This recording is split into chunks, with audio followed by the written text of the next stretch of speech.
Good morning. Welcome to worship with First Unitarian Church of Omaha and its community. I'm Reverend Shari Woodbury, the congregation's minister. Whether you are coming here on Sunday morning in the sanctuary or joining us any time of the week online, I'm glad you've chosen to plug into this community. We come together each week to worship, which from the Latin means to remember that which is of worth. And so we reground ourselves week after week in our highest values. A special welcome to visitors. This congregation is a community of all ages and abilities. It's a community with a rainbow of gender and sexual identities. It's a community of diverse cultural and class backgrounds. We draw from many sources of inspiration and share common liberal religious values. Whoever you may be, we invite you to bring your whole self into this space. Visitors are invited to fill out a visitor form. If you're here in the pews, it's a yellow form in the hymnal racks. If you're online, you'll find a link to it in the online form below the service description on YouTube. And of course, everyone is invited to subscribe to our YouTube channel and other social media and share things that inspire you with others who might be touched by them. I have a few announcements this morning. Some You the Vote folks will be at a table in the common room during coffee hour, welcoming you to chat about upcoming legislation that may affect UUs and our values. Ooh, we're getting a clue what some of these issues are right here. You might want to look around. They'll also share how you can get involved and have your voice heard by our elected officials. So check out that table in the common room during coffee hour. Thanks to our You the Vote team. 2 weeks from today, on March 30th, will be a Pathways to Membership class. This is a chance to get to know other newcomers, as well as our membership coordinator, Melissa Gibson, learn about the church's history and how everything works, and ways that you can plug in, as well as how to join, if that's something that you might want to consider. At the end of the class, you'll have the opportunity to decide if you'd like to take part in the next new membership ceremony. So that's 2 weeks from now, Sunday, March 30th. It'll be after the worship service in the lounge, which is just down this hallway.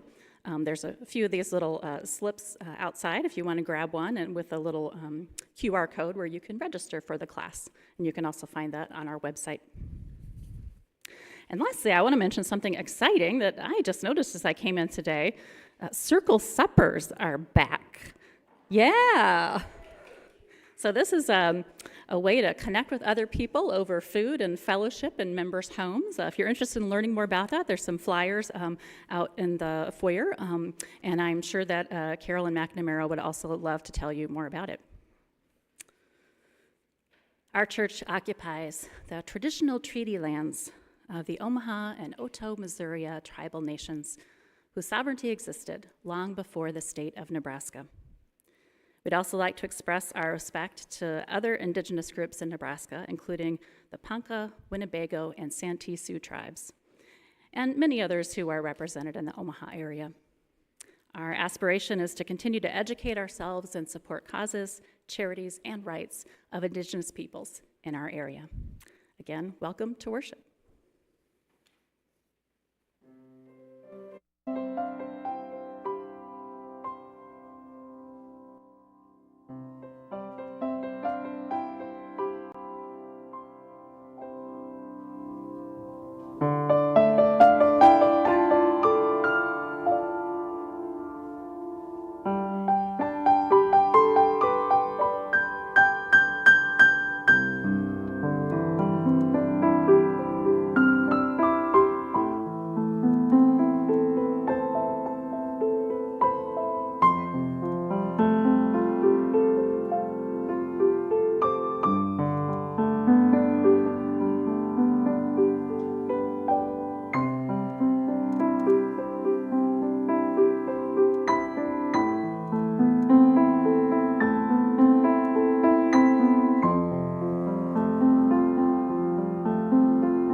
I invite forward Catherine Plumley to light the flaming chalice this morning.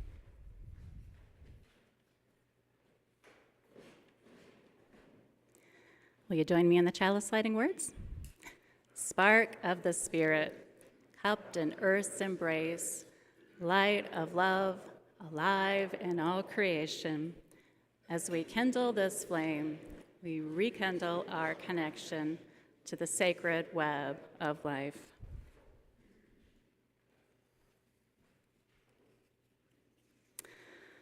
Beth Conover will share our call to worship, which we're going to hear several times today. And as she reads it the first time, I'll invite you to notice if there is a particular word or phrase in this poem that shimmers and stays with you in the silence after.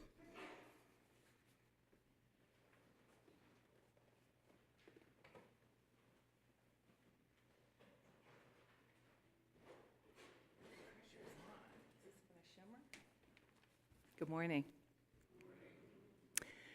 Where do you go to find the spring where your soul drinks deep? Tell me, is the water there bitter or sweet? Does the water restore your heart? Does it fill you up at the center so that something of your essence flows out to this thirsty world? Where do you go to find the spring where your soul drinks deep? Tell me, is the water there bitter or sweet?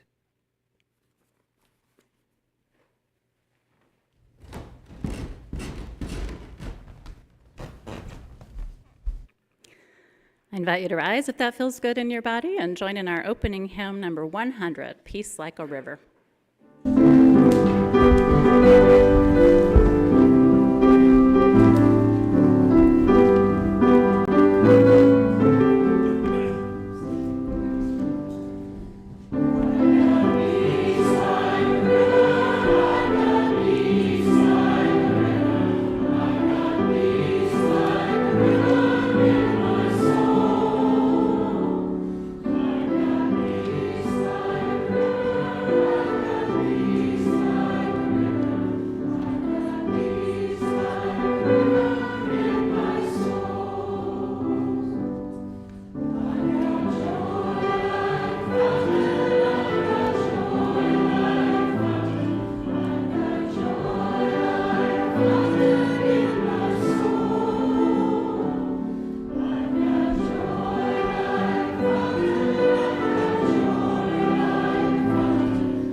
Hi, babies.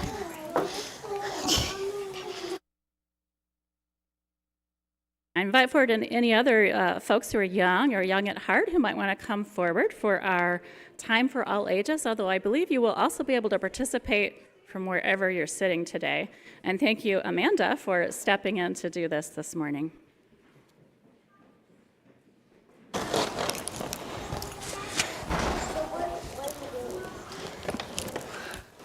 We'll see. Yeah, we need our hands for this. Okay. So I'll go ahead and read, and if you'll help me with all the sounds.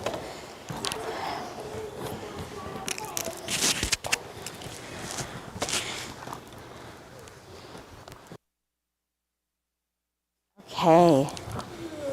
Can everybody hear me? Yeah. Perfect. Hi. Just a quick announcement for those of you whose children have joined them in the sanctuary today. We do have a couple of last-minute volunteers, myself and Miss Madeline, for the elementary RE. So if your children would like to join us after this time for all ages, we will be going into the elementary classroom. Okay, is everybody up here?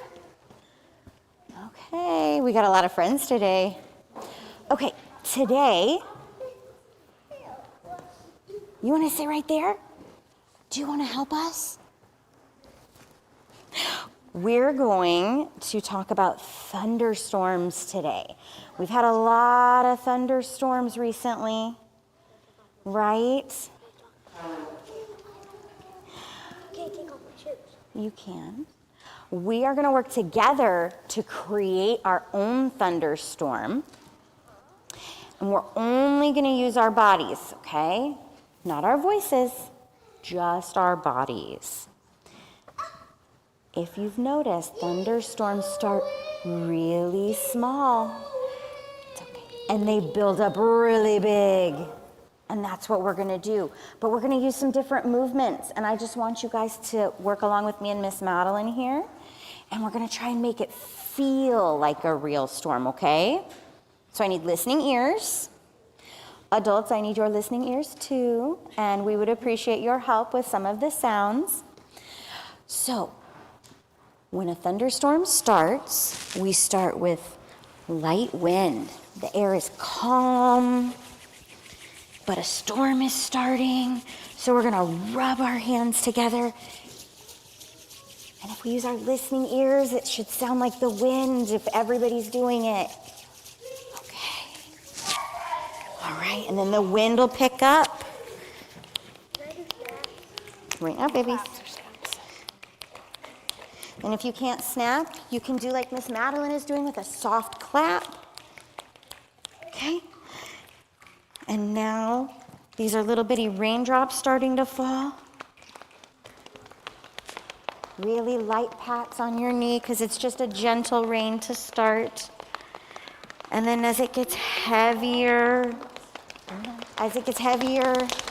it starts to pour. The rain is coming down and it comes faster and the drops are harder, so it gets loud and we hear it on the windows. Let's listen. All right, we're gonna keep doing this, but I want you guys, when you feel the moment, clap your lightning and thunder. Every now and then, it usually comes out of the blue. Very good. All right, and now the storm is starting to fade. There's no more thunder and lightning. The rain gets softer. You already did. And it gets softer. And then there's just little drip drops. Little drip drops. Right?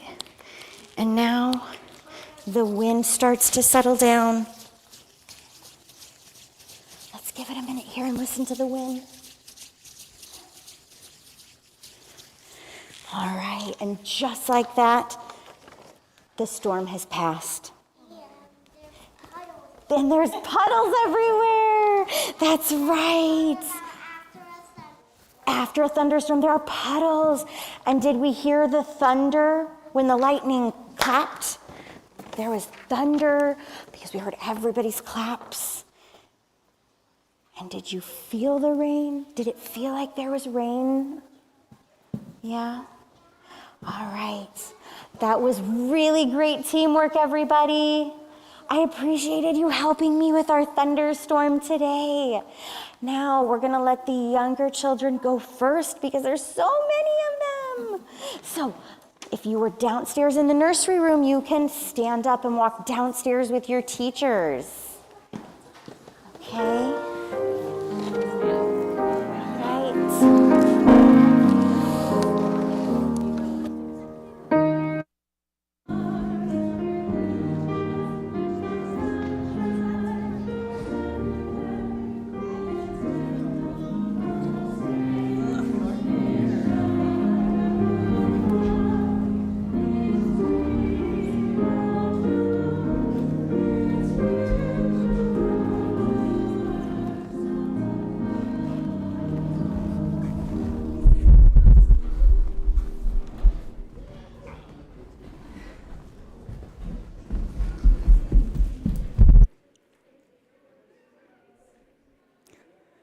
All right.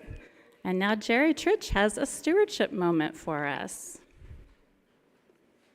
We've been hearing a lot from him about the building. Hallelujah for that. And I think he's going to talk with us about a little bit something different today.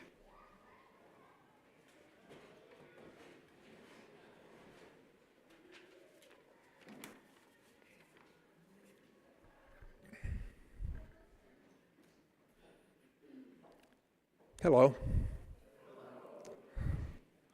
I'm Jerry.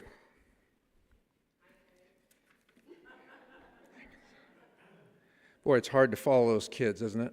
Wow, that's so great. Kim and I are going to make a pledge to the stewardship campaign. We make these decisions jointly, and I want to tell you why I'm pledging and why I think it's a pretty timely thing to do at this moment. And it relates to my concern about polarization. But first, let's talk about the fourth principle. And of course, you all know what the fourth principle is, and it is a free and responsible search for truth and meaning. That's 9 words, but let's focus on just 3 of them. A search for truth. Truth is not handed down from a politician, a cable news network, a political party, a religious denomination, and you're certainly not going to get it from me. You must dig in and find it for yourself. Search for truth to me means truth is a destination that you never arrive at. You search for it, but you should never get too comfortable that you have found it. And I'm talking about truth in the broadest sense, not just a strictly personal religious philosophy sense, but a broader sense that applies across your entire life. What is the truth in our personal relationships, as well as the social and political issues of the day? Deciding how to live our lives day to day is guided by our apprehension of what we think is true. All recycling is a good thing, right? But what if I told you that too much of our plastic is shipped to third world countries where it sits in piles polluting water? Is my adult child being self-centered and disrespectful? Or am I failing to see that my own insecurities are affecting the way I see our relationship? Are we bigoted for being concerned that a major university has over many years spent hundreds of millions of dollars on DEI and utterly failed to move the needle on black enrollment on campus?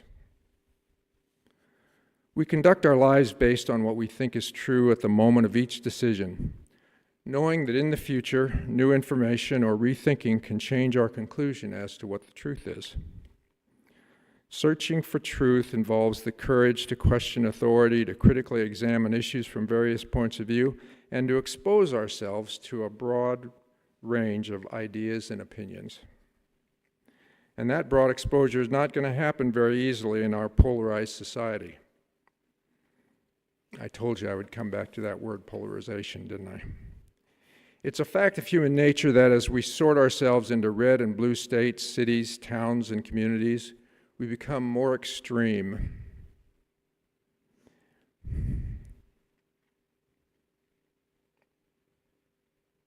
And we see things, and we become more extreme and less tolerant of those that see things differently. We surround ourselves with media that confirms our opinions, and by doing so, I would posit that we adversely affect our ability to search for truth. From deep in our silo, we can only hear the echoes of our own voice and the voices of like-minded people, and that's not an environment that encourages critical thinking, nor much less of a responsible search for truth. I am making a stewardship pledge because I believe that this church can help us live the promise of the fourth principle. I believe we can fulfill that promise and serve each other best in our individual search for truth if we resist the urge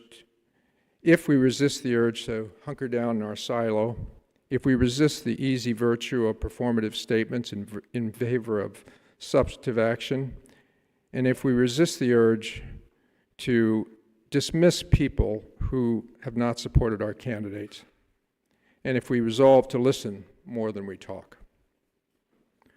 Opening your mind to a wider range of perspectives is transformative, and it might help grow our church, resulting in a wider range of people who feel comfortable sitting in our pews. That's why I am pledging, and I hope you will too. Thank you.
Each week, we practice sharing with others through a community offering.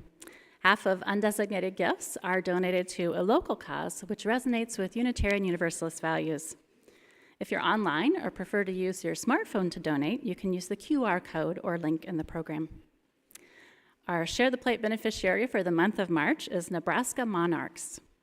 This organization has been working to restore pollinator habitat in the Midwest since 2015 through free milkweed seed giveaways. In recent years, in order to make a greater, more measurable impact on restoring local pollinator habitat, Nebraska Monarchs has focused on native plant giveaways with plants locally sourced from Midwest native nurseries. You can learn more online at nemonarchs.com. Thank you for giving generously.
Each week, we take time to share joys and concerns from among us in this community.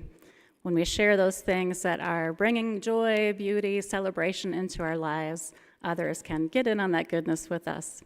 And when we share the hardships that we face, those who care for us can offer their care and their support. Colin will come forward to share those that were submitted online and beforehand. And I've got one to share with you. This is a concern. Paul Strong, Christina's husband, has a health concern and had to be taken to the emergency room this morning. So our thoughts are with Paul and Christina and their family.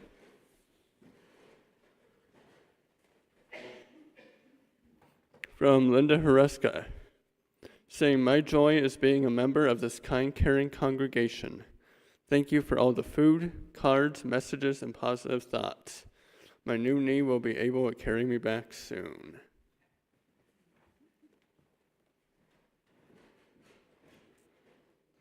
As we hold in the heart of this community all the joys and concerns, whether spoken or simply held in the heart, I invite you to join in our centering song. We'll sing it first in Spanish and then in English.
exit this music, I invite you to enter a time of contemplation. You may wish to let your eyelids slide closed. Check that you have a soft low back curve and shoulders are drawn up and back. Perhaps you'd like to rest your hands comfortably in your lap. I'll begin with a common prayer before we enter a time of shared silence for your own private prayer or meditation. I'll end the period of silence with the sound of the bell.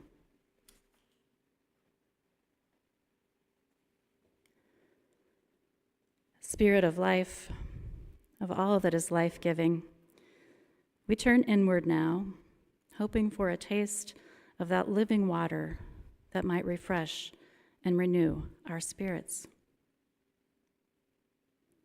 We have come through so much as a people. 5 years ago, we were cut off from each other by a tiny, potent virus and the lockdown it prompted.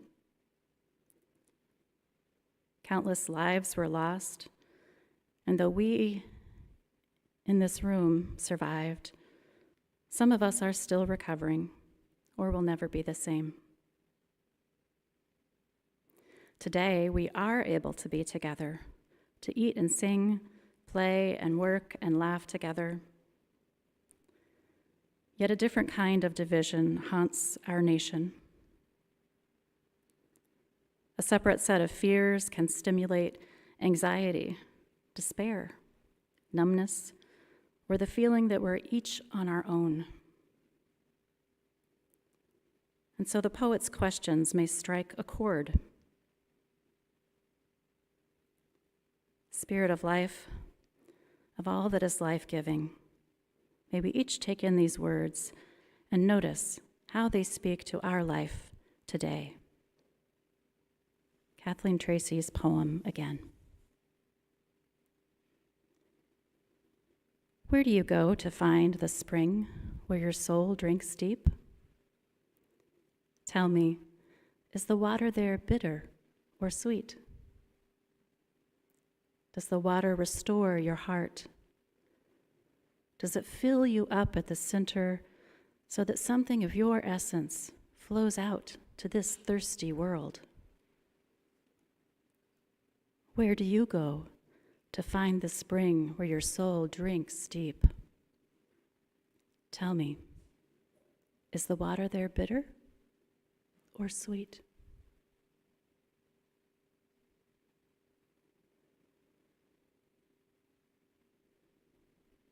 In the silence, I invite you to notice what speaks to you in your life today from this poem.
The story of Jesus and the woman at the well is a well-known parable or teaching story in the Christian Bible.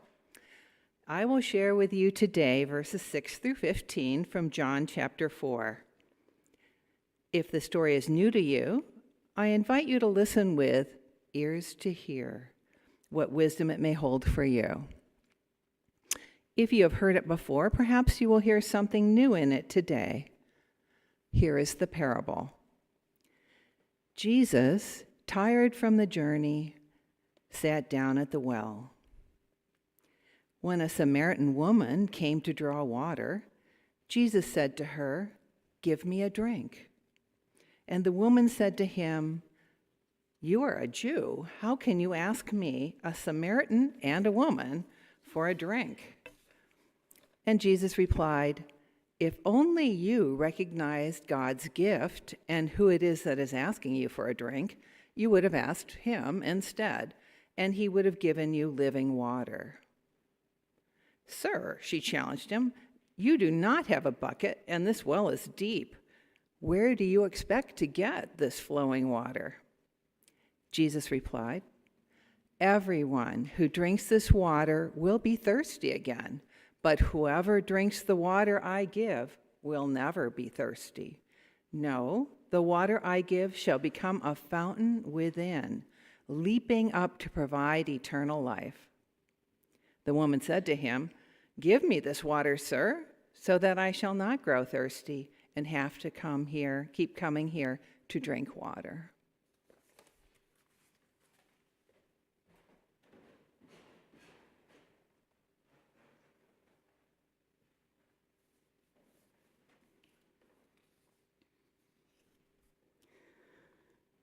Imagine yourself thirsty for insight.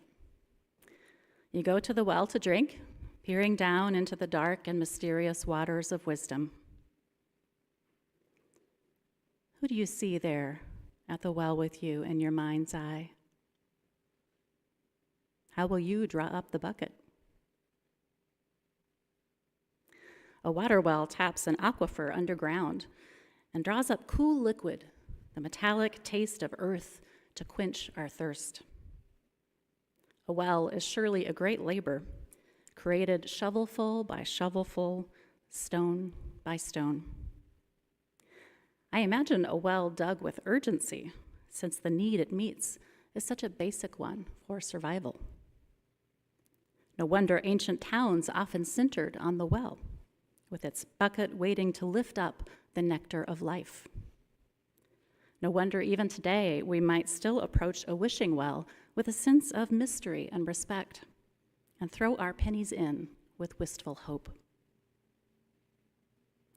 The subterranean water of the well seems to represent more to the human psyche than mere water.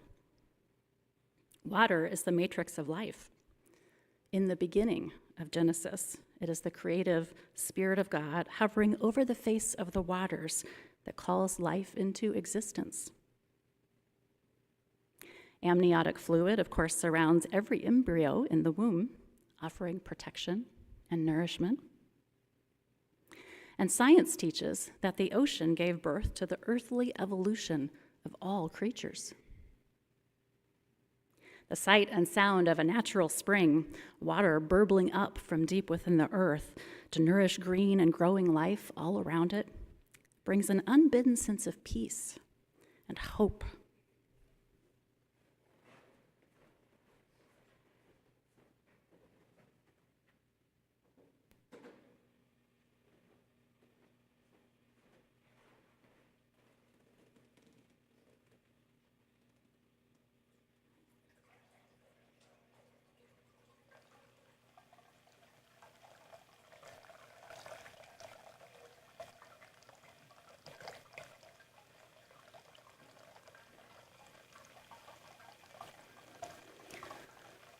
A visit to a thundering waterfall, a wind-whipped lake, or a tranquil sea can spark a sense of the presence of something greater, as deep calls unto deep, and we are coaxed out of the small sense of self in which we are sometimes trapped.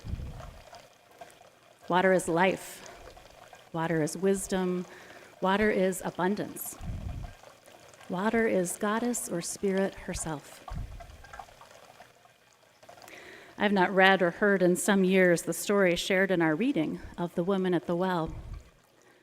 But this moment in time, when prominent people wield their power not with wisdom and benevolence, but with almost gleeful malignance, this moment drew me back to the image of the woman at the well.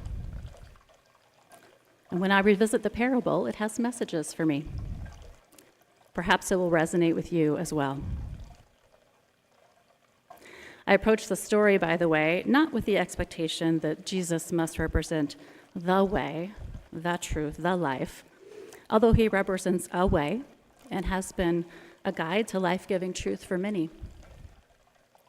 I understand him to be one of the three characters in this story.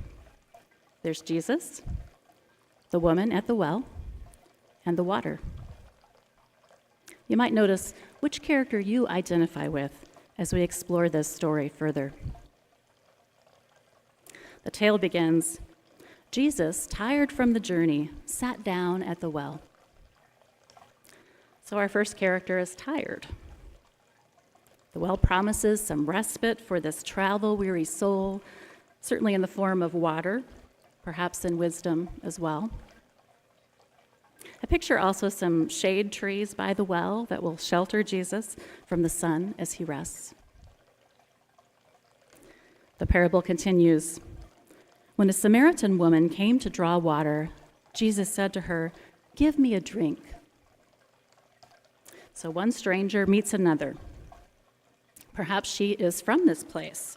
She evidently has the means to draw up water. The woman has knowledge and tools that Jesus lacks. He does not hesitate to ask her for help.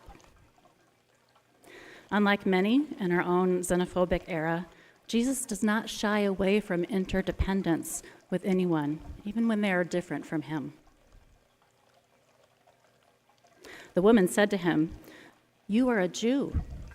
How can you ask me, a Samaritan, and a woman, for a drink?" The woman is conscious of the social distinctions between herself and the stranger.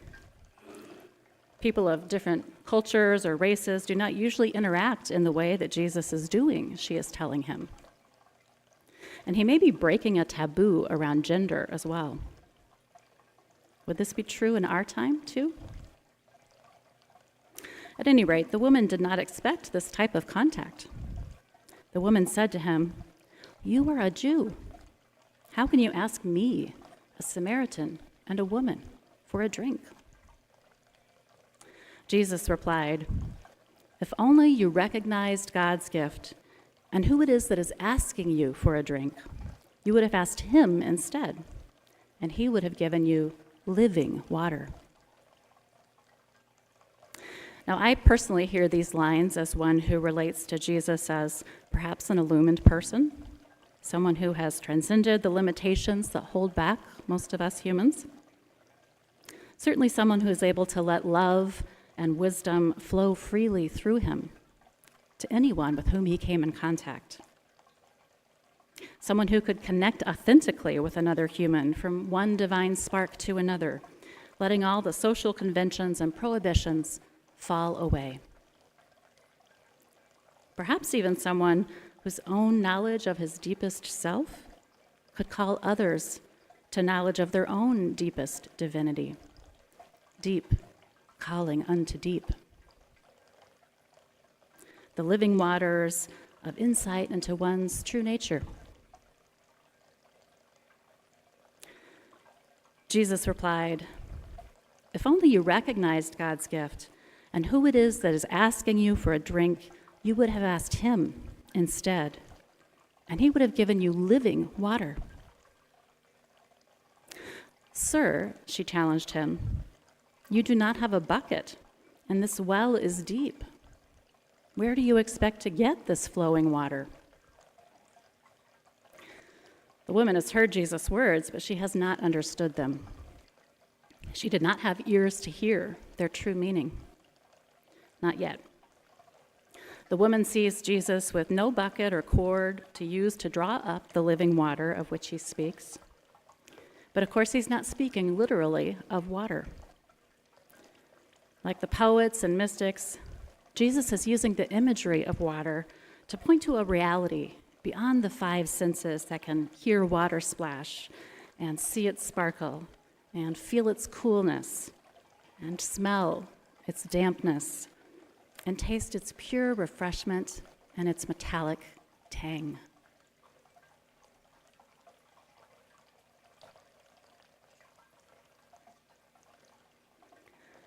I believe the living water he speaks of is a knowledge about reality, about oneself, a wisdom that one person who is clear and open can offer another.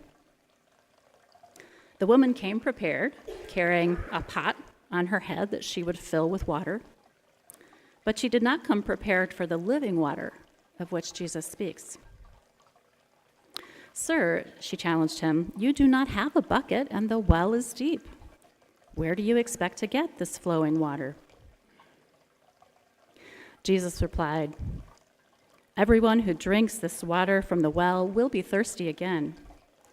But whoever drinks the water I give will never be thirsty. No, the water I give shall become a fountain within, leaping up to provide eternal life." Now remember, the woman did not expect anything to be asked of her by a stranger. She is sometimes depicted as giving him the water, though, out of a generosity of spirit in the desert, perhaps, or from an instinct for interdependence. She did not expect to receive anything from him either. But here he is offering something intangible and tantalizing. Jesus replied, "Everyone who drinks this water from the well will be thirsty again.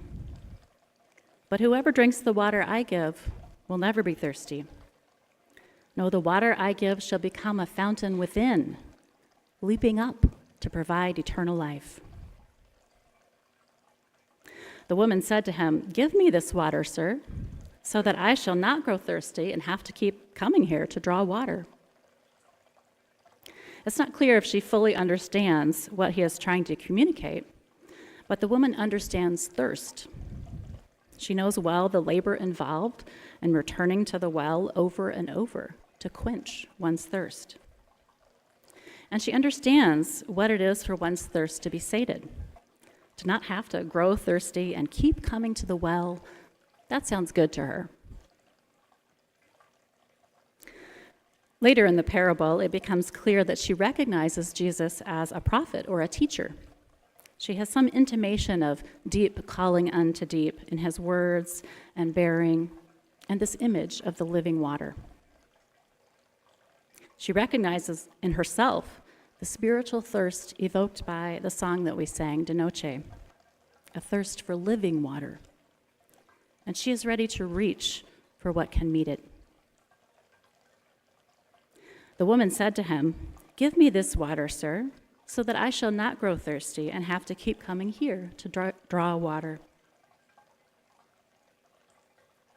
Sometimes among others, we can hear wisdom that we would not recognize on our own. Even if that wisdom resides within ourselves the whole time, another's speech or another's silent witness may help us to recognize a deep knowing and to bring that insight alive in our lives. Once we have the wisdom, we no longer need another witness. The insight is ours to keep. And so once she had received the living water that Jesus imparted, which I understand is the knowledge of her own divine nature, the woman no longer needed to come to any well, not even the spiritual well which he represented. For her own spring within her will bubble forth. As Jesus told her, this living water would become a fountain within, leaping up in an unending flow.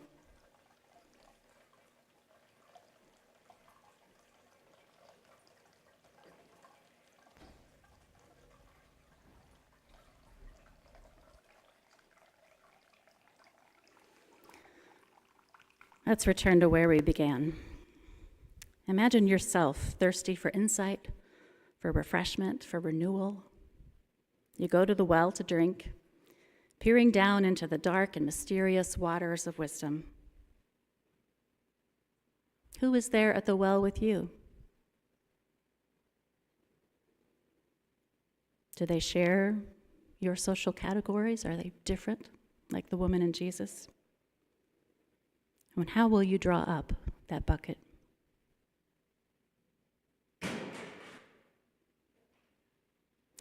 In my mind's eye, I picture at the well of wisdom with me loved ones, dearest friends and spiritual companions, people who share with me insights from their life experiences, and perhaps sometimes I hear in them glimpses of myself.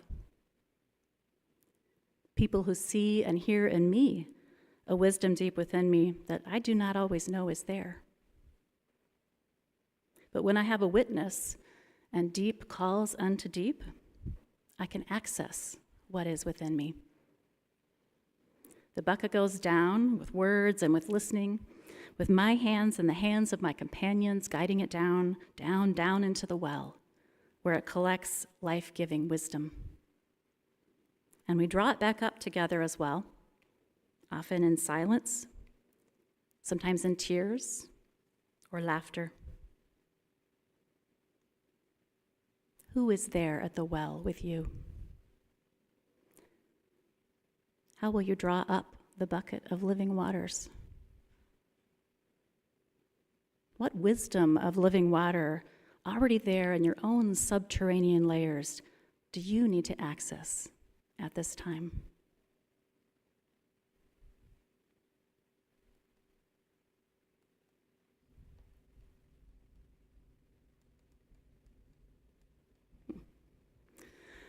I share with you a poem of Jan Richardson called The Blessing of the Well. You might want to close your eyes as I share it. If you stand at the edge of this blessing and call down into it, you will hear your words return to you. If you lean in and listen close, you will hear this blessing give the story of your life back to you. Quiet your voice, quiet your judgment, quiet the way you always tell your story to yourself. Quiet all these, and you will hear the whole of it and the hollows of it, the spaces in the telling, the gaps where you hesitate to go. Sit at the rim of this blessing. Press your ear to its lips, its sides, its curves that were carved out long ago by those whose thirst drove them deep, those who dug into the layers with only their hands and hope. Rest yourself beside this blessing, and you will begin to hear the sound of water entering the gaps. Still yourself, and you will feel it rising up within you, filling every hollow, springing forth anew.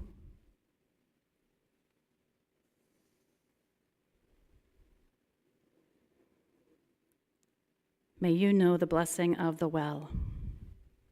May you draw up living waters of wisdom and peace, and embracing our interdependence, may you help those around you to do so as well. So may it be. Amen. I invite you to rise, if that feels good in your body, to sing number 126, Come Thou Fount of Every Blessing.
I share with you one final time the words of poet Kathleen Tracy. And I invite you to gently notice this time if you experience an invitation. What is the poem inviting you to do or to be? Where do you go to find the spring where your soul drinks deep? Tell me, is the water there bitter or sweet? Does the water restore your heart? Does it fill you up at the center so that something of your essence flows out to this thirsty world? Where do you go to find the spring where your soul drinks deep? Tell me, is the water there bitter or sweet?